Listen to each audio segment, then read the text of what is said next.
নারীদের সম্পর্কে একটা গুরুত্বপূর্ণ তথ্য কি জানেন? যে আপনি তাকে যা বলবেন সে আস্তে আস্তে তাই হতে থাকবে। কি বিশ্বাস হচ্ছে না? এই যেমন ধরেন আপনি তাকে বললেন যে তুমি দেখতে কিন্তু ভারী মিষ্টি, তখন সে পরিপাটি হয়ে নিজেকে আরো গুছিয়ে রাখা শুরু করবে। আপনি যদি তাকে ভালো বলেন সে আরো ভালো হতে থাকবে। আপনি যদি বলেন যে তোমার মনের মধ্যে অনেক মায়া, ভালোর জন্য তুমি নিমেষেই যে কোনো কিছু কুরবানি দিতে পারো, তখনও সে সেটা রপ্ত করতে শুরু করবে।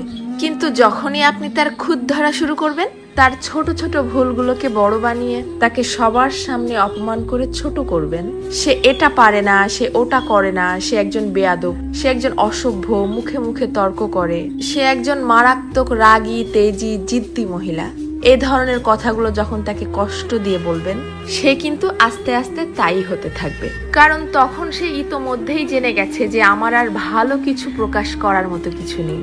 সবার সামনে যেহেতু আমি খারাপ হয়েই গেছি, তো আরো খারাপ হয়ে যাই, তখন আর সে কোনোভাবেই কারোর সামনে নিজেকে সঠিক প্রমাণ করার প্রয়োজনীয়তা অনুভব করবে না। সে ধরেই নিবে যে কেউ আমাকে ভালো বললে ভালো, আর না বললে আরো ভালো। কে বুঝলো বা বুঝলো না এটা নিয়ে আর মাথায় ঘামাবে না। এটুকু তার ঠিকই বোধগম্য হয়ে যাবে যে আমি সবাইকে সম্মান দেখিয়ে লাইনের পেছনেই দাঁড়াই অথবা সামনে, সব অবস্থাতেই আমি খারাপ। আর এভাবেই আস্তে আস্তে আপনি তাকে হারিয়ে ফেলবেন।